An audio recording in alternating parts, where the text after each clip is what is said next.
to the Red and Bold Show. I am one of your hosts, Marc Adams, 49ers Camelot, and I'm joined by my co-host, Anthony Robertson of 49ers Cutback. Thanks so much for joining us. It's great to have you here. Anthony, how's it going, my friend? It's going great. We had the draft, which means we have plenty of things to talk about because the 49ers did what they always do, and they went on what they believe. They are convicted about their board, and they just do what they want. And it's not the norm of what everyone believes. So anytime that you get Mel Kiper a little bit upset with something that you do, it kind of makes you feel happy inside because it's a little bit off the norm. It's off the beaten path. But the 49ers have been successful with this route. And so it was fun to kind of see them go through that route. And they got some really good football players. They got some other ones where you're like, wait, why are you doing this? What's going on? But overall, I thought it was exciting. And now we're to the part where we got a really good idea of what this 49ers roster could be. Could there be a couple of moves here or there? Of course, there always could be. But now we know what this 90-man roster is going to look like. Yeah, and I even addressed a question in the 49ers Web Zone mailbag today that was kind of along the lines of, hey, do the 49ers not know how to draft anymore, blah, blah, blah. And so I talked about how, look, there's a difference between, obviously, if Justin Jefferson is there, you take him because he's so elite. But regardless of fit, you take a guy like that. You take a guy like Jerry Rice. He's going to work in any offense. But fit is more important a lot of the time than who the experts have ranked higher. So I don't really care anything about where they were projected. If the 49ers feel like this is our guy, this is a good fit, then I'm fine with that. So if they take Ricky Pearsall 14 picks ahead of where Mel Kiper had him or whoever, then that doesn't really bother me because it's all about the fit, the scheme, and those. I think that's more important than where the player supposedly was needing to be drafted. Yeah, exactly. The thing is there was also a run on wide receivers that happened at the beginning of the second round, including Carolina jumping to 32 to take Xavier Legette. So it's not like there's a guarantee if you trade back, you're going to get Ricky Pearsall. And we all know you're not going to get Pearsall at 63. Just the response that we got from CJ Stroud lets you know everything you need to know about probably where the Texans were feeling about Ricky Pearsall. If the Texans are feeling that, more than likely the Washington Commanders are feeling that. Maybe the Miami Dolphins are feeling that. So you got to go ahead and strike when you can. You can't take chances. 49ers have done that in the past, and they've missed out on guys. Very famously, John Lynch mentioned, and he doesn't do this very often, that they were targeting Paulson Adebo, one of the cornerbacks who went to New Orleans and wanted the draft. He actually mentioned him by name, and that was a miss. And that was because they were playing a little bit of the games, trying to get extra capital that didn't work out. Get your guy. If you're convicted on it, they did. Who cares if it's 20 picks ahead? As long as you got the guy that you wanted to get, that's what's important.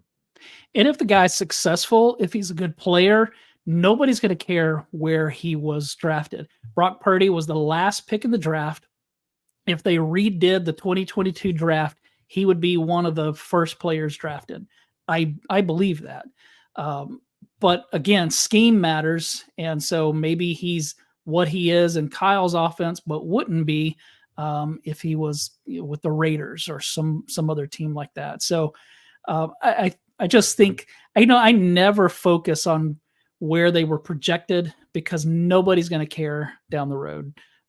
If they're good, if they're not good, then they're going to be labeled a bust and all that. But that's just my little soapbox. What's up, Josh? Josh is in the chat here with us. So if you are in the chat, then jump in here and say hi. SG Sports Talk channel is in the house. So welcome, y'all. We appreciate you joining us, and be sure to take a minute when we're finished here. Go to both channels, 49ers Camelot, 49ers Cutback, and subscribe if you haven't done that. That would help us out. We would appreciate that. All right, let's jump in. We have some draft picks to talk about. The first one, obviously, was Ricky Pearsall, the wide receiver from Florida. What did you think of this pick? Because some people say that they reached. Again, I don't really care so much about that. I'm more interested in how he produces. But he's a slot receiver who can play all over the field. He can take ends around. He's a tough guy, football junkie, great work ethic. I loved how when John Lynch got him on the phone, he said, "You're getting a workhorse." I loved that.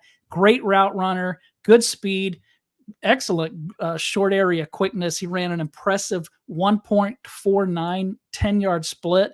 Also had the quickest 3-cone time among wide receivers at 6.64. So if he's a slot guy, he's going to find open spots, and Brock Purdy is going to find him. We know that. So smart guy, sneaky athletic. He's a good blocker. He can return punts. I think this is an excellent pick for Kyle Shanahan's offense. I mean, the biggest question is going to be how well he gets off the ball when he's faced with press coverage. But I like the pick, and especially, I mean, he could end up returning punts for him. Yeah, I think he's underrated when it comes to his releases. He's got a plethora of different ways that he can get releases. There's a lot of different release moves, and he does a pretty good job. And I'm expecting him to get even better with that. I expect him to get a little bit stronger as well. We've seen a guy like Brandon Ayuk come into the league, and it wasn't always there, right? Some of the release things, he had to get better at the timing between the release and the route. Also, some of the strength issues. You just get better. Now that you're a professional, things are a little bit different. Your attitude changes.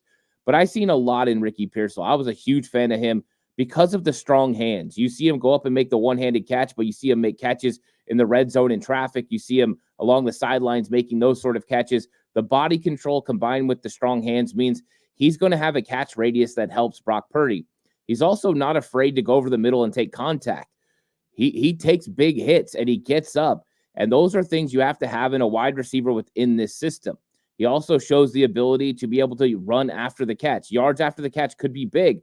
He didn't have a lot of it at Florida, but the reason he didn't is his quarterbacks weren't very accurate. He struggled to have good quarterback play.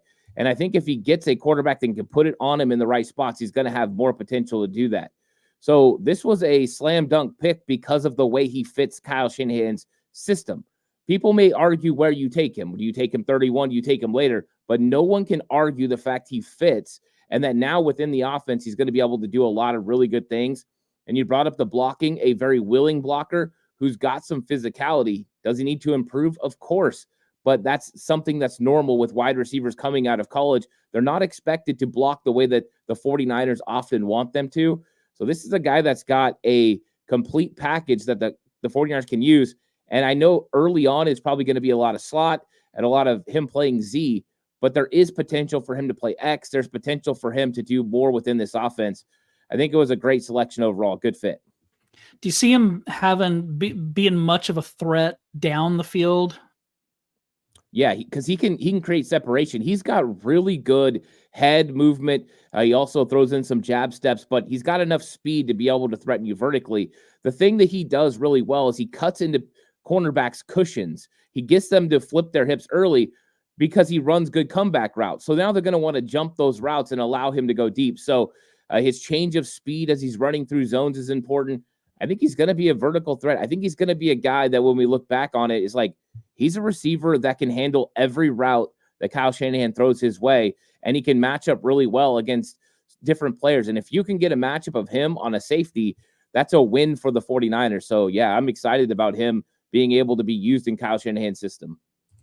Yeah, I am too. Mr. Joe said this O-line is still trash. We're going to talk about them here in just a few minutes. The next guy they picked was one of your boys, Renardo Green, the cornerback from Florida State. I texted you, I think after the draft, or maybe it was after that round or after that pick. I don't remember. No, I think it was at the end of the draft because they picked two Florida State guys, and I wanted to see what you thought. And you were really high on him. Played outside corner. I've heard that they see him as one that can play outside and inside. I've even heard people suggest that maybe down the road he could play like a free safety, be that center fielder that the 49ers haven't had. Led the ACC with 13 pass breakups last season for the Seminoles. Hasn't missed a game the past 2 seasons. Some say he was the best press corner in college football. Maybe a little grabby, so that's going to be something that he's going to need to work on. We don't want the Ambry Thomas stuff going on where there's pass interference penalties. But good instincts, good short area quickness, willing to tackle, man. He's feisty. What do you like about him? Yeah, when it comes to the grabbing, just so everyone knows, Ambry Thomas grabs because he's beat or he feels like he's beat. Renardo Green grabs because he's physical, he's in contact, and he likes to battle these guys and not give a single inch. So there's a little bit difference between the two, but he's a fun player because you brought up the physicality. He's an absolute competitor, and that's why a lot of people see him as a guy, and me included, that can move inside and play nickel. He can step up and he can stop plays in the run game. And that's been a real question mark for the 49ers for any nickel corner that wasn't named Isaiah Oliver or Diamondo Lenoir. And with Oliver, he couldn't cover anyone. So that was a problem. So Lenoir's the only one that's been able to translate that way. I think that Renardo Green's going to be very nice for the 49ers. And I think they're going to try to see what he can do at nickel corner. And that could potentially push Diamondo Lenoir outside. But when it comes to Renardo, you're right. The versatility to play potentially 3 positions, outside, inside, and free safety. And that gives you a luxury as a defensive coordinator to be able to disguise and give different looks because you know you can drop him into certain areas and he can handle it. Plus, if you want him in goal-to-go situations, put him in man coverage, he can handle that as well. He's got enough makeup speed to be able to close on receivers, but he's very physical. He gets on guys and he stays on them. He's very sticky. You see his fluid movements, his fluid hips. That makes me believe he's going to be able to stick with these guys pretty good. So, yeah, this was a great pick. I think it was a fun pick, whether you had him ranked in the 2nd round like I did or you had him in the 3rd round. Pick 64, the last pick of the 2nd round. If it was a 3rd round, go ahead and you grab him right now. I think it was a great selection for the 49ers. I don't know if he's a plug-and-play start day 1, but when we get halfway through the year, I think there's going to be conversations about him playing inside with Diamondo Lenoir playing outside. I think early it'll be Isaac Guerendo on the outside with Lenoir on the inside. Okay. So if you have Ward and Lenoir as your starters, you think early on Guerendo might have the advantage, but by mid-season, maybe Green it becomes that number 3 corner? Yeah, I think so, because I think it's just going to take him a little bit of time to acclimate to what they ask him to do. It's a lot when you're playing nickel corner. That's why I was so impressed with what Diamondo Lenoir did last year, being able to handle both roles. You have to be able to be a cornerback that can have a two-way go, cover guys to the inside, cover guys to the outside. That's a lot of space. You got to be able to cover them vertical, especially if you're in man coverage. But then you got run responsibilities as well and run fits. And that means you're working with linebackers to be in the right spot at the right time to be able to make plays. You've got to be sometimes the backside support and be there for cutbacks or counter plays. And you've got to be able to fill gaps if the plays come in towards you. So it's a lot there. Plus, when you look at what the 49ers struggled with at the end of the season last year, it was the alley defender being able to make tackles on the outside. That's what Renardo Green would be a lot of the time, is the alley defender. I think he can handle that, but there's a lot of things you have to learn along the way. Once he gets there mentally and he doesn't have to think anymore, his instincts take over. He's so instinctive. That's when big plays are going to happen. And that's when he's really going to be dynamic on the field. The third player they took was the Kansas offensive lineman, Dominic Puni. He's really versatile. He's played games that tackle both tackle spots. He's played guard. He even played some center in the Senior Bowl. He's strong. He's a good pass blocker. I think the 49ers probably, I doubt that they're looking at him as a tackle, most likely a guard. I mean, do you I think that we're probably set with Banks and Feliciano in 2024. What do you think? He's going to be like the swing guard, and maybe in 2025 will take over when maybe Feliciano moves on. Banks might be moving on as well.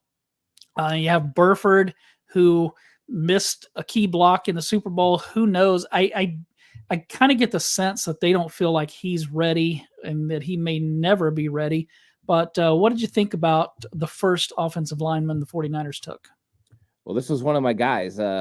I've been very high on him. In fact, my first mock draft, this is the guy selected at pick 94. So it's right where I believed he was going to be.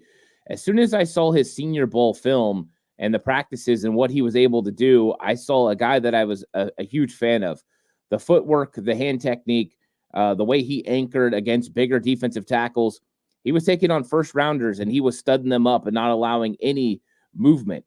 Those are things that are different. Then you start looking at his stats, and he didn't give up a sack for 2 years. Not a single stat in high school. I got that a sack in high school. I got that from Josh. I appreciate that. There's a lot of really good things when you see him. Consistency is the key, though. He just doesn't make mistakes. He's often competing. He's just playing the right positions. Now, when it comes to what he's going to do for the 49ers, I think with him playing left tackle last year for Kansas, the most realistic options for him to slide into left guard and play behind Aaron Banks.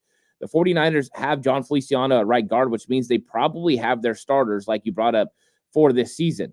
I think where Puni comes in is he's going to have the advantage of getting to learn behind and being ready in case something happens. Now, I believe he's good enough that he's going to start pushing people that are ahead of him. Aaron Banks and John Feliciano are going to have to play better to hold him off. He's that good. And I think that his work ethic is there. He's a smart player. He's instinctive. I'm not even sure that he's not going to eventually move to center. We know they've taken a lot of other guys for center as well. And the normal progression is you go tackle to guard to center. It's harder to move in because of the things you have to learn, just a little bit different. But it should be interesting. I think he's going to be a solid player this year and a nice rotation piece. And it could mean the end for Ben Barch. It could mean the end for Nick Zakelj on this roster, especially if they start feeling comfortable with how he looks in practice. Yeah, I'm excited to see what happens with Puni. The next pick they took was Malik Mustapha, the safety out of Wake Forest. We all knew they were going to take a safety. And they may have found a really good one here. Strong tackler, maybe the best in the draft among DBs. He can blitz. He's good in coverage, held opposing quarterbacks to a 32% completion rate. Really physical, versatile, a leader, a team captain. And that was kind of a theme. The 49ers had a few themes. They went with speed. They went with guys who have played a lot of games and haven't missed a lot because of injuries. And they drafted a bunch of leaders, which I love. This guy's a thumper. He's going to hit you. He has excellent technique, good instinct, reads quarterbacks well. I was asked, one of the questions in the 49ers Web Zone mailbag was, which of these draft picks is most likely to make a bigger impact? I actually thought, I actually went with Green, but I decided that if it's not Green, it's going to be Mustapha because I think that this guy could be a really good find. Yeah, that was a great pick. And that's what it appeared, that they were going through and they were taking care of positions they felt were positions of need. We knew that they were 3 deep at wide receiver. They had Ricky Pearsall. Now their room is really set. Ray McLeod had moved on. Then Renardo Green, you had a need at nickel corner. They addressed that. Offensive line with Dominic Puni, that made a lot of sense as well. And now you get to Malik Mustapha, and they had a need at safety. They were 3 deep at safety, with Taylor Hawkins being the 4th guy, and he's coming off the practice squad. So they had to make sure they address it. And what they got was a player that plays with great physicality, great intensity, and great intelligence. Football IQ through the roof. Now, a lot of people look at his 4.53, and they were questioning if he's actually fast enough. Well, he's also coming off a little bit of a hamstring problem that he ran his pro day, maybe a little bit banged up. This is probably a 4.4 guy. And the reason I say that is because he once ran 23 miles per hour in a game. You don't run that by being a 4.5 guy. You're absolutely moving. But this is a guy that I've termed football fast. When he's on the field and his instincts take over, he's faster than he would look when he was testing. He just knows where he's supposed to be and what he's supposed to do. You talk about an alley defender, a guy that can come up from the safety position and absolutely wallop a running back in that area. He can do that. He's a guy that can play in the box, and he's a guy that can play the deep third. I think this was a knockout pick. This was fantastic.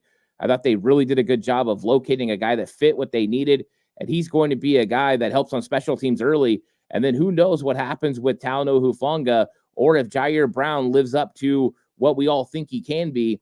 But now they've went ahead and positioned themselves that they have a guy that steps in if somebody's not ready early or if an injury happens during the season. Yeah, I was going to bring up Hufanga, but what about this? What if Dre Greenlaw doesn't come back like they want? Could they go with some three safety looks and have him playing near the line of scrimmage, more maybe like a linebacker would? Yeah, they definitely could. I mean, nothing's off the table. We've seen them do that with Hufanga when his rookie season. They put him in the box and they let him play like a third linebacker. So three safety looks could make sense as long as everyone's able to handle run fits. I think that you don't throw anything off the table because of the way the league is playing. The league is going to a lot more spread. They're putting you in a lot more nickel situations. So you can kind of mess with your personnel to get the best advantages your way. And if you think that that's the best way, a faster guy who can help in coverage compared to who your third linebacker would be, then yeah, you could go that direction. So this was a solid pick in the fact it was where need met best player available. And I think they struck on it. And now the fun part is figuring out what's all the things that Nick Sorensen can possibly come up with for a secondary as far as blitz packages and personnel groupings to make sure this defense is capable and ready to stop any offense they go against. Yeah, that's going to be fun to see what they come up with. The next pick was Isaac Guerendo from Louisville, the running back. Kyle Shanahan joked about taking a running back, and he evidently wasn't joking because they did. Fast guy, can fly 4.33 in the 40.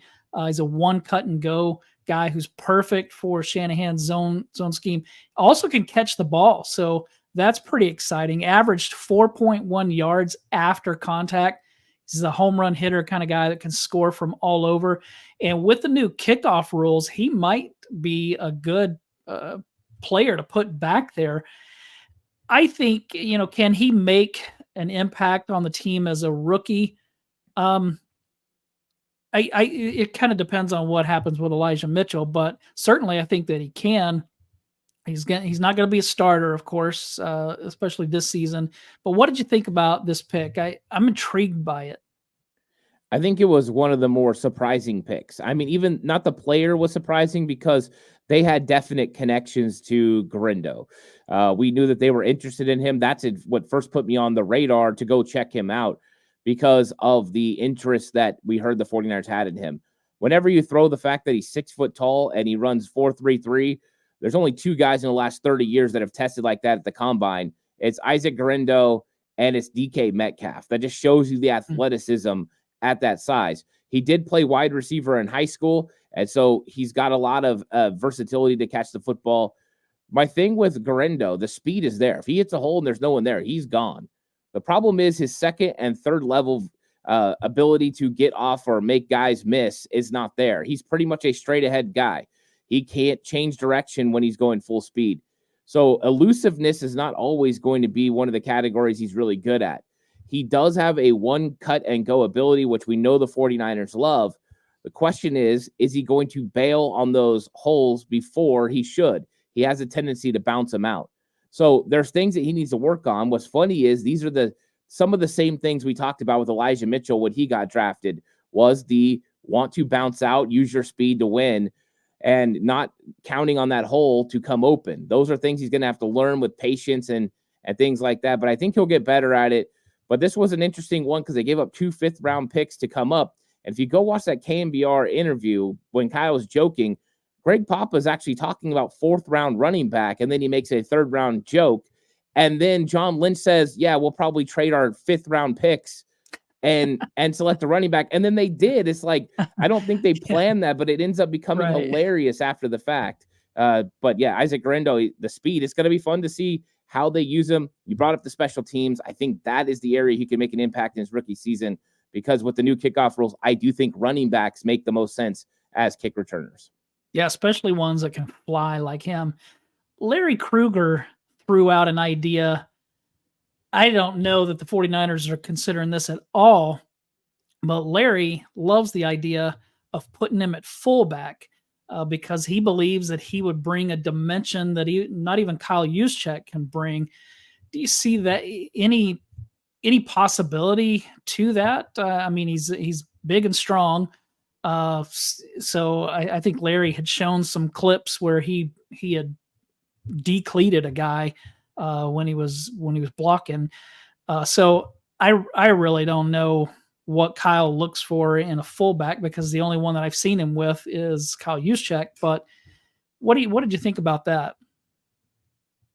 I don't think they drafted him to be a fullback. I think they drafted him to play running back. Could there be looks where you go 2 running back sets with Guerendo because of the size and his ability to catch the ball? Sure. But, I don't think that was the target of what they're thinking. I think they were drafting Guerendo because he reminds them of a certain type of running back that they're looking for. And I think they're preparing in case and when Elijah Mitchell leaves in free agency. You got to make some decisions, and that could be one of those. So they see Guerendo with that home run threat. None of the 49ers running backs right now are whole shot guys. McCaffrey gets ran down from behind. Elijah Mitchell gets ran down from behind. Jordan Mason does as well.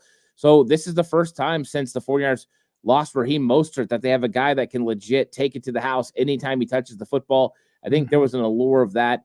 I don't think he's a good enough blocker to be fullback personally, but we'll see. I mean, you never say never when it comes to Kyle Shanahan, but I lean towards the other way. I don't think that was the overall direction they were thinking when they used 2 fifth-round picks to trade up.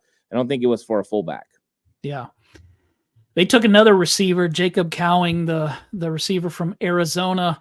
Again, we're talking speed here. This guy can fly, clocked at 4.38 in the 40, 13 touchdowns in 2013. He's a small slot receiver. He has excellent hands, terrific in the short and intermediate passing game, but he also can get deep. Seems like a really good fit for Brock Purdy's style of play. Also has experience as a punt returner, caught a pass in 57 straight games, good with the ball in his hands, runs good routes, can create separation, can stretch the field. Did you like this pick, or were you like, eh? Well, it was interesting because I had almost talked myself out of the 49ers going wide receiver again. And people were asking me in my recap shows, would the 49ers consider going wide receiver? And most was because they were looking at Brendan Rice as a potential guy the 49ers could target. And I said I would never rule it out, but I was definitely leaning the other way because I thought Pearsall was going to solve all the issues and handle the punt return duties. And me and you had talked about them going with a smaller wide receiver if it meant handling punt return duties. So I thought it was done. We had talked about Ananias Smith. We had talked about Malik Washington, but we didn't really talk too much about Jacob Cowing. But Cowing was definitely a 49ers favorite going into the draft. They had done extensive work. He came and met with them. And what you see with Cowing is, though he's very small, he's 5'8", 168 pounds. I mean, this is not a guy that's built like the other wide receivers in the league, but the speed definitely shows. And when it really shows is the short area quickness and him being able to get in and out of his breaks and his routes at the top of his stem. Creating that separation is what you have to do, especially when you don't rely on physicality. A lot of receivers rely on getting their hands on defenders and creating separation that way. He doesn't. So he gives you some position versatility. My questions about Cowing are less about his ability to get open, his ability with the ball in his hands after the catch. I think it goes to the physical nature of what his body type means. How is he going to block for Kyle Shanahan in this system? I think right now he looks like a guy that's more of an obstacle. He gets in the way, then he makes an actual block. So I think that's something they have to figure out exactly how he's going to be as a blocker. The one thing I will give him credit for, though, he's a willing blocker. He goes in there and he does whatever he can. He throws his body in the way. It's just not translating to a good block right now. So that's something I'm interested in. But the dynamics of him in this offense are going to be fun. He's going to be able to do a lot of cool things. He's really good in the screen game. I think he adds an extra element and dynamic that could be a problem when other teams decide to go big nickel. You go big nickel to stop the 49ers in the run game. Well, now your big nickel's got to cover Jacob Cowing sometimes. Oh, you want to go small nickel? Now you got to worry about Jawan Jennings. I think the 49ers are finding matchups that they can now take advantage of, and I like that part of the game. Yeah, I was really excited about this pick. I think it's a good fit for the 49ers. He may never become a starter, but I liked it. Now, the last 2 picks were my least favorites, which is normally the case for late round draft picks. Jarrett Kingston, the offensive lineman out of USC, and he's not even a tackle. And tackle's what we were hoping to see the 49ers address, but instead they drafted another guy that looks like he's probably going to be a guard. He's played all over the offensive line, but is likely to be an interior guy with the 49ers. He is athletic, good fit for a zone blocking scheme. But what did you think about Jarrett Kingston? Yeah, it was interesting. I had actually watched at the time they drafted him. I thought I had done no film on him, but I had watched about a minute or two. It wasn't really an extensive look at him at all. And what I saw, was a guy that's hyper athletic. You see the athleticism for sure. You see a lot of deficiencies when it comes to being able to handle certain guys. And so this is one of those picks that the 49ers make. And this is what I talk about a lot of times when it comes to day 3. It's about elite traits. Now you're finding guys with elite traits in day 3 that can make things happen. Isaac Guerendo runs a 4.3. Jacob Cowan runs a 4.3. And now you get to Jarrett Kingston, and he's one of the fastest offensive linemen. He's got one of the best 3-cone. His short shuttle is really good. And so now you're getting a guy with traits that you're wondering if you can develop into a player that can eventually make your football team. And I think that's what they were doing here. He was the 3rd best offensive lineman as far as testing physically. Thanks, Josh, for that stat as well. So you're talking about a guy that's unique in those abilities. Now, the short arms is going to be an issue. That's what makes him a non-tackle player. He's going to have to move inside. I've heard some saying he's going to potentially be a center. I don't know if that's the case, but I think early on, the 49ers can put him at guard and see if he can develop into somebody. He has the speed. He has the athleticism. He has a little bit of an anchor. It's not as good as a guy like Dominic Puni, but I think that he's got some ability, and this is a flyer pick. If he doesn't work out, maybe you put him on the practice squad, maybe you cut him. But at that point, the last pick of the 6th round, there's a lot of value there.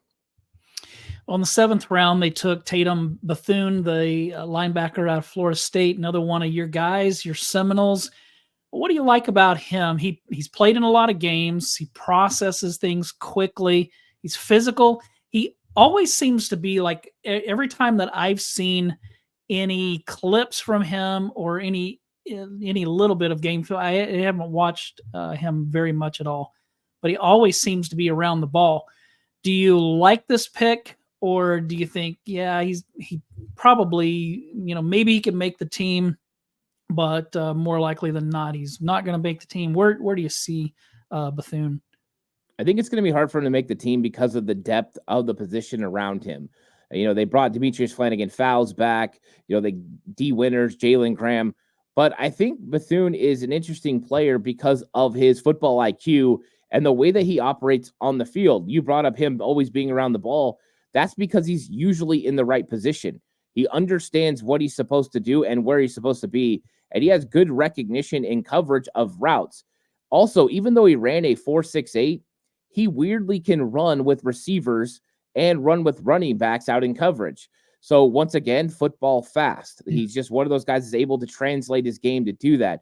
There are some concerns because he's only 6 foot. He's not as big and physical as some of the other linebackers the 49ers normally go for. But where he lacks in those departments, he makes up with instincts, intelligence, and being in the right spots. Another area he could struggle a little bit, and this is just got to keep it real, even though he's one of my Florida State guys, is if he doesn't square up a tackler, sometimes he won't be able to make that tackle. So he's got to get a little bit better at making sure he locks on and makes those tackles. If he squares you up, you're going down. If he doesn't, it's going to be a little bit more difficult. So bigger running backs could give him some problems when it comes to tackling. But overall, I like this pick. I did believe it was going to be him or Kalen DeLoach at the end. I had them literally at the last part of my draft as my big board because just for that reason. I thought it was going to be them or a guy like Trent Jones. 49ers went Jarrett Kingston the round before, so it wasn't going to be Jones. So it's one of those guys, athleticism or Bethune, who's a solid guy. Another thing to remember, John Lynch brought up the fact that when it came to Renardo Green, he went to Derek Brooks, and Derek Brooks signed off on it, his former teammate. Bethune played linebacker there. If there's anyone that you're going to look to go to about linebacker play, that might be a good one to start with. So I'm guessing there's a little bit of intel that went with them trusting Bethune with that pick. Interesting, kind of like when a coach goes to watch a quarterback and ends up falling in love with a receiver while he's there as well. So interesting pick.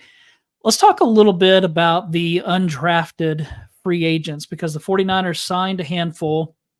And I want to see if any of them jump out to you. I want to ask about a few of them specifically. Evan Anderson, the defensive lineman out of Florida Atlantic, the 49ers are signing him to a guaranteed $280,000 contract, which is more money than they usually give. Matt Miyoko suggested that means he's basically assured to be at least on the practice squad. What did you think about Evan Anderson? Because to pay him that much must mean that they see something that they like. This is a big physical guy. This is a guy that's going to hold up against double teams. You know, he's well over 320 pounds. He's 6 foot tall. He's not very tall. His arms aren't very long. Like, those measurables don't match up. But as far as size, he's definitely got it. He's got a pretty good first step. Now, when I watched him, I don't know if people are going to make this relation, but a few years ago, they had a guy named Darion Daniels, and he played defensive tackle, same sort of thing. I think that's what you're getting here is a guy like Darion Daniels. I don't know if, he's going to push to make this roster. I think it's going to be a transition for him because if he doesn't win on his first pass rush move, he doesn't win. He doesn't have a secondary move to go to. Now, when it comes to run defense, I was expecting a dude to see him consistently win. And I felt like it was more flashes that he wins. If he gets in double teams, he can get pushed back. So this is a little bit of a project, but it's always nice to add size, and it's always nice to add a guy that you believe you can develop. And I think that's what Chris Kaceric's hoping. If I can get his hands right and I can get him to get off really quickly and split some double teams, he could be a run stopper for us, a different type of player than we have right now. Because when you look at the back end of the defensive tackle room, Kalia Davis is still a guy predicated on speed. Kevin Givens is still a guy predicated on speed. So getting a guy that's a formidable run stopper, I'm sure, is something they're looking for, as someone that's more like a Hassan Ridgeway type. And I think that's what they're looking for here. But it's a developmental thing. We'll see how quickly he gets involved in this defensive rotation. Yeah, Josh said Hargrave is better than DJ Jones. I would agree overall, but not against the run. And that is what Mr. Corey said, that the 49ers haven't replaced DJ Jones, and that is the problem. We saw that in the end of the season. Mr. Joe is giving the 49ers a draft grade of D+. It seems a little harsh, Mr. Joe, but definitely thanks for giving us your thoughts there. How about this? Tanner Mordecai, the quarterback from Wisconsin.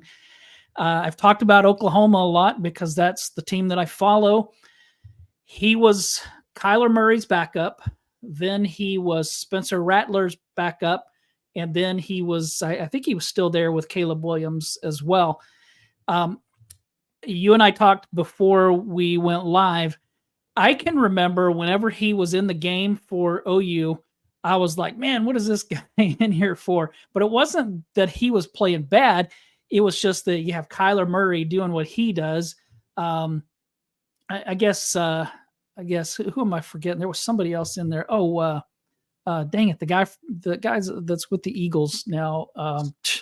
Can't believe I forgot his name. The quarterback of the Eagles. Jalen Hurts. Jalen Hurts. So he was there with those guys. Then he was there with Spencer Rattler. And I don't remember if he was with Caleb Williams, but for me, it was more of, hey, I don't want to see this guy because the other guys are pretty dynamic. And so I don't know if you thought about this pick very much. Larry Krueger is really high on him. He's athletic. He runs well. I don't remember what he runs, maybe like a 4.4 or something like that. 4.4. And Larry believes, and now here's the context of this. In 2022, during the rookie minicamp, Larry Krueger said, I think that Brock Purdy might be the best quarterback on this team. And he continued saying that even when it was Trey Lance, Jimmy Garoppolo, Nate Sudfeld, he still was saying, I think Brock Purdy is the best one.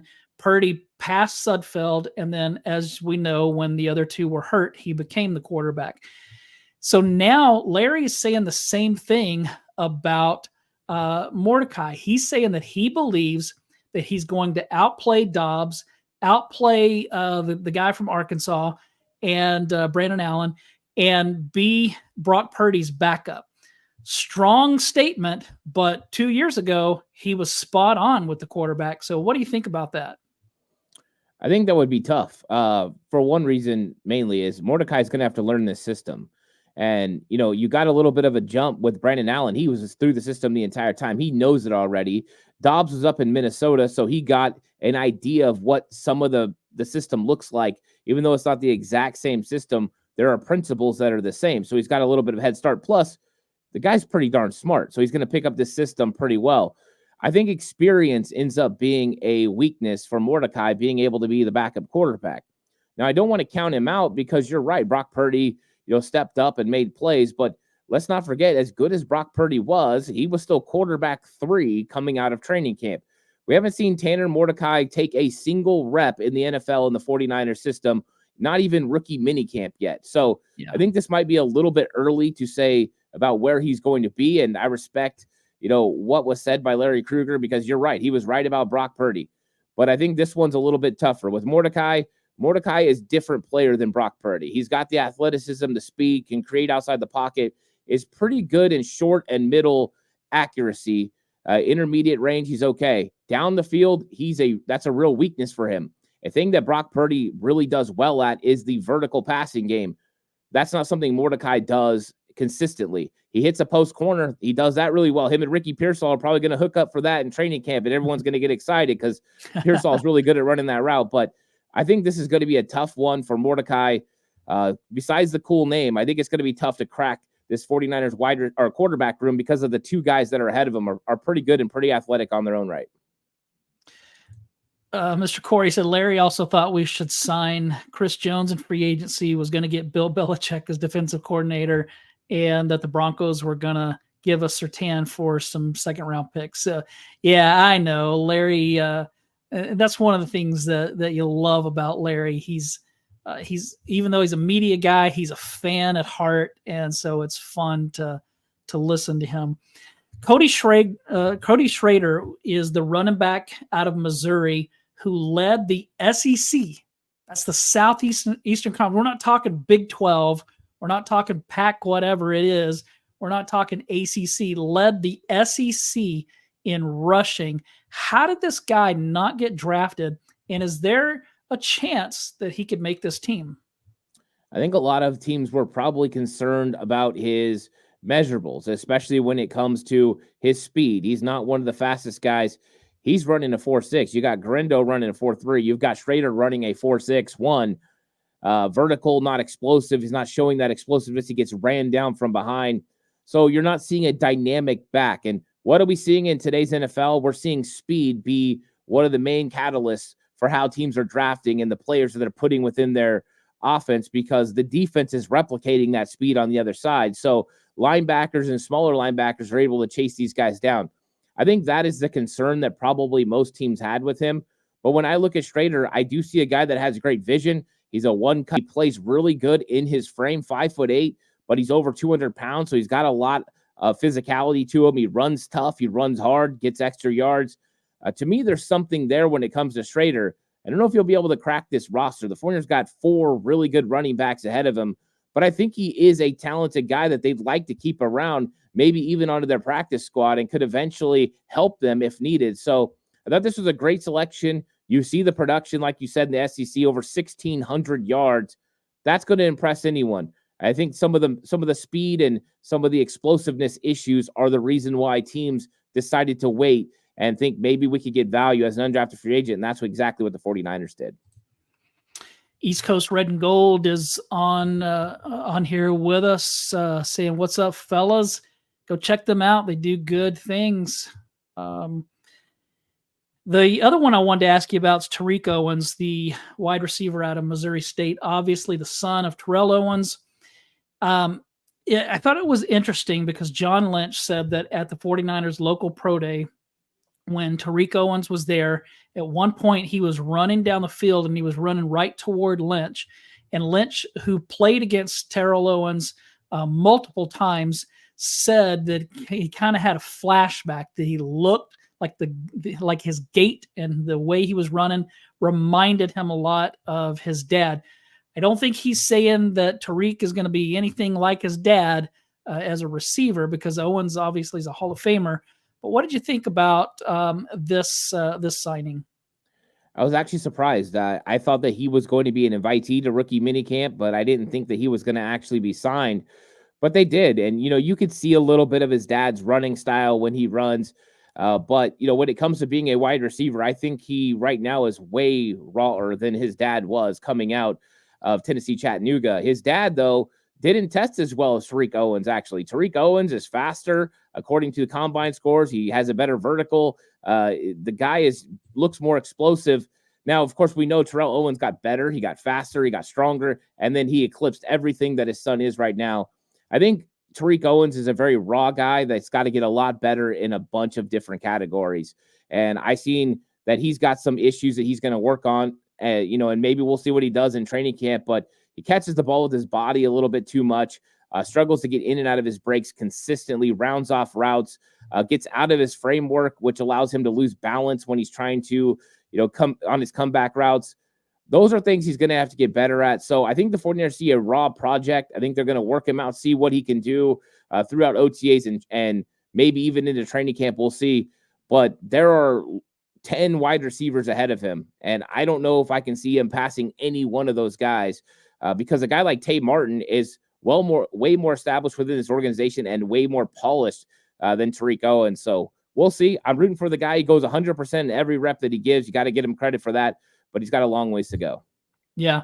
And he was kind of late to the football party. He didn't start playing football, I think, until late in high school, I think. So, or maybe even college. I think it was late in high school, which I think his dad did the same thing. I think that he started kind of late. And it's crazy because his dad, Hall of Famer, but sometimes he had issues dropping the ball as well. But so that's going to be interesting to watch. Any other guys that the undrafted free agents that stood out to you? Yeah, one guy, Drake Nugent, the center from Michigan. I thought that this was a great pickup because he was the center for a 15-0 Michigan team. And probably the reason he wasn't drafted is none of his measurables scream big-time player in the NFL. He's 6'2", he's 300 pounds, so he's undersized. His 40 was 5'2". He's not elite speed-wise. But once again, some of his measurables mean he's going to be really good at reach blocking, and he's going to be really equipped to handle the mental part of the game. So I think at worst, this is a guy that could go ahead and replace some of the other guys we had on the practice squad. But I think he's going to get consistent reps. And I wonder if he can beat out guys like Ben Barch who are trying to move to the position. This is a legit center who played a lot of college football, and I like him. I don't know if I love him, but I like him. And I think that that's one of the guys that I'm going to keep an eye on all throughout training camp just to see how he develops at the center position as one of the few guys the 49ers have gotten, because I think Corey Luciano is the only other guy that's not named Jake Brendel that's a legit center that's not transitioning from another position. Good stuff, Ant. Thanks so much for a great show today. Thanks, everybody, for joining us. And again, go check out the 49ers Camelot show. Go check out 49ers Cutback. We do things apart from each other, but every Wednesday at 2 o'clock Pacific time, we are here for the Red and Bold show. So thanks for joining us. And any final words that Mr. Joe said, if Trent Williams gets hurt, who replaces him? Nobody's replacing Trent Williams. I mean, he's irreplaceable, and they have nobody that can do it, which is why we wanted them to get to draft somebody. But any final thoughts, Ant? Yeah, I think that it's going to be interesting to see how this offensive line plays out. I think everyone has question marks about what's going to happen at right tackle, what happens at center. And did the 49ers address that outright? No, I don't think they did. But, what we think and what the team thinks are two different things as a fan base. Chris Foerster and them are way higher on this offensive line. And let's see what happens when they return 5 starters and we get Colton McKivitz in his second season. What happens? It's a wait-and-see approach, and it might be disastrous. We don't know, but it also might work out. More consistently playing together usually leads to better offensive line play, and that's what I'm hoping. And I'm hoping with their draft picks, they got better depth-wise, which was important because let's remember in the Super Bowl, it was Spencer Burford that missed a block because John Feliciano, the starter, was hurt. and young players make mistakes. And I think in that situation, we got a mistake, and I'm hoping they can rectify that during the season. And Chris Forster's got a lot of work to do, but I'm hoping Dominic Puni can help that out. Sounds great. Thanks, everybody, for joining us. Have a great rest of your week. We will be back a week from today. So hopefully you can sleep in between now and then, because I know you're that excited to check out what we're doing again. See you next week.